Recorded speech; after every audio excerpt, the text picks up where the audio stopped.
Hey everyone, welcome back to another video. I think it's time that we have an honest conversation about the religion of Islam, don't you? Now, we have an election coming up in Australia next weekend. Already done my early vote. If you haven't already, if you are in Australia and you do watch me and you're still waiting to vote, by all means, maybe this video may actually help you. But the reason why I'm making this video is because I saw a segment on Sky News from Will Kingston, who I follow over on X, who actually spoke about Islam in the way that I really speak about Islam too. It's a problematic issue in our society. You have what I would call these dangerous individuals that claim to be Islamic that are spreading rather hateful rhetoric into the public space, as well as their mosques.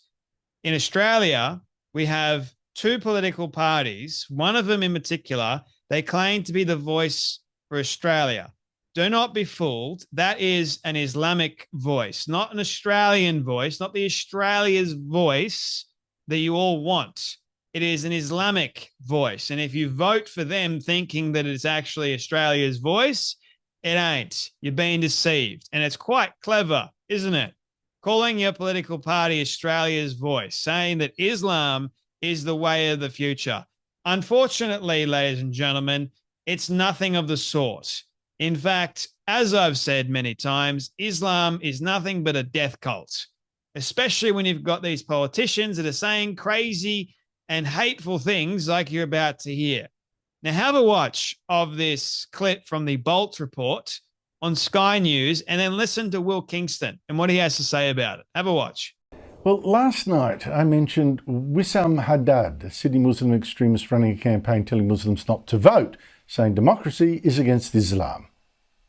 So my dear brothers and sisters, keep your eye out for the hashtag Stay Muslim, Don't Vote. Telling people not to vote is unlawful, but as I said, what chance this cleric will be charged? But it's worse than that. Last night, the ABC's Four Corners asked the same question about the same man, and not just because of this threat that I showed him making. If you attack Allah, if you attack our Prophet, our religion, and our fellow brothers and sisters, and if you attack our lands, then you are going to be met with men who love death more than you love life. Four Corners interviewed a former ASIO informant who'd spied on this Wissam Haddad and noted how many extremists he'd attracted to his Islamic centre, like this guy, now in jail. Look at other parts of the world. Our sisters be. Haddad's followers also allegedly included the teenager who allegedly stabbed a Christian bishop in Sydney. Now, this ASIO informant claimed that this bishop had been discussed as an enemy of Islam in a group including that teenager and a hardline member allegedly of Haddad's network. But even after the bishop was stabbed, Wissam Haddad seemed happy. So to this bishop and to anyone like him, we openly say we have not and will not forget your insults, your lies and your slander against our religion and our beloved Prophet Muhammad sallallahu alaihi wasallam. The Four Corners reporter Sean Rubenstein Dunlop did interview Haddad. If I am a leader of violent extremism, why is it that people on the grapevine are saying these words, but law enforcement don't have the same information? Aren't you inciting? It's reminding people that don't come near our Prophet, don't insult our Prophet. Joining me is the panel, Will Kingston, host of Fire at Will, a podcast from The Spectator on politics and culture, and Sky News host Anika DeGiorgio, now with her own show here every Friday at 5 p.m. Will, that guy still walks among us. I won't expose you to legal danger by asking you to comment on him particularly, but generally, we have in Australia almost as many Sikhs and Hindus as we do Muslims, but I haven't heard of a single Sikh or Hindu preacher here spreading the hatred that we have had from Muslim hate preachers like this Wissam Haddad or the late Sheikh Hilali or Sheikh Ibrahim Dadoun, who told a crowd of Muslims in Sydney he was elated when he heard Hamas slaughtered 1,200 Jews. Isn't there a lesson here? Yes, the lesson is this is the sad and inevitable consequence of a failed multiculturalism project, Andrew. For too long, we have enabled people who despise our country, who despise our values, and then we've further strengthened their position by letting more people in who hate us. I don't want this man in my country. I know he's an Australian citizen. I know we can't deport him, but at the very least, I don't want more people who share his warped, disgusting values. So what can be done? Well, number one, we need to stop pussyfooting around the topic of Islam. There are too many people who are afraid of touching it for fear of being called a racist. And there are too many people who say, well, it's just a problem around the fringes of Islamic culture. That is not true. There are large numbers of people, both in Australia and the UK, actually, who believe in thoroughly illiberal, anti-Australian beliefs, like the belief in Sharia law courts, like the belief in blasphemy laws, like the views that Hamas was justified in what they did on October 7. These are not fringe positions in many parts of the Islamic community. They are mainstream views in that community, and we need to have the guts to call it out. The second thing we need to do is we need to stop immigration from any fundamentalist Islamic countries in which these beliefs are widespread. It doesn't take a rocket scientist to realize that if you're bringing people from a culture in which those views are widespread, it is more likely they are going to bring that here. And that starts when we actually have the guts to stand up for our own values and beliefs. Not enough Australians do that at the moment. At the very least, you can stand up for your beliefs by supporting Western civilization and calling out this nonsense. And the police need to call out this nonsense in the form of actually holding him to account.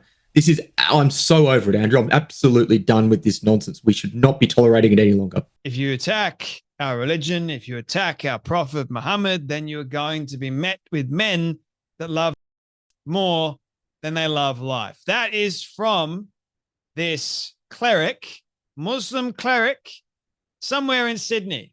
I believe it's in Bankstown, something along those lines. Wassam Hadid is his name, and he's telling Muslims not to vote. Not only is that unlawful, because in Australia you've got to vote. If you are a citizen, you are bound to vote. But more than that, he's not going to get charged. He won't face a penalty at all. But he is saying that to vote, if you're Islamic, is against democracy.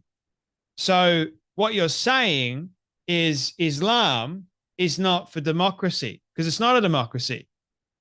You just don't have to look too far at all to see that Islam ain't for democracy one little bit, except they come here to take over democracies. Have you not seen that? They come to Christian, Western-based countries to take over because they believe, according to their prophet, that Muhammad was given the final revelation in the Hadith and the Quran, right? So Quran is the final revelation of Allah, meaning that if you are a Jew, Christian, if you're not Muslim, then you deserve to. Apparently, the God they worship, known as Allah, wants me. And then if you say anything negative about their prophet or their religion, the death cult, you're going to be met with men that love more than they love life. How about that? Does that sound like a threat to you? Because it does to me. And he's threatening me in my own country. Wow. How are these people allowed to do this? It's because politicians have allowed it. They've let it in. They keep letting these people in. Welcome. They're doing their own bloody welcome to country. Here you go. Come to Australia. Open arms. Let's go. And then they'll take over. They want Sharia, a particular law that is quite dangerous and quite alarming. And you really think these people are actually going to be on your side? Push come to shove? Nah. They say, clear as day, you're their enemy. Hello? Yeah, don't come near our prophet. Don't incite our prophet. Don't do it. Keep it out of your mouth. Otherwise, if you do in a negative way, we'll come after you. And why is it the police don't have the same reports that you guys apparently do? You know why the police? Because they're too bloody afraid. That's why. They don't want to upset the Muslim community because they know exactly what you're capable of and what you'll do. And it'll start a major firestorm. They'll have this racist, Islamophobic nonsense on their hands, and they'll get into a lot of trouble. police can't even do their damn job. You know why? I've said it a number of times now. It's because our politicians have made it so. They're trying to pander and trying to get the Muslim vote. But Wassim Haddad has said Muslims don't vote. So it's pointless. You've shot yourself in the foot and you've shot every other Australian in the foot along with you by allowing these people into the country and letting them say this kind of stuff. When will Australians wake up? You heard him. He's an Islamic preacher teaching hatred and teaching violence in Australia. Oh, if I'm such an extremist, why hasn't the police got the same reports you do? Come on, mate. Same thing with the gangs over in America. Same thing. Either they were paid off or they're too scared or they just didn't bother. And they let them run rampant. And when you've got a dangerous, violent religion like this in a position of power and they've got numbers, what do you think the police are going to do? No, but they're more than happy to go after someone that booed at a Anzac Day service because someone had a welcome to country that shouldn't have been there. Oh, he's more dangerous than someone that's actually inciting violence. Two-tier Australia. Welcome to it. Anyway, what Will Kingston said was spot on as well. They're not here to assimilate. They're here to take over. And again, if we're not careful, if we don't have an honest conversation about this, we're screwed. Especially with this next election coming up. Anyway, that's enough from me, but you guys take care. Be blessed, and I'll see you all in the next video.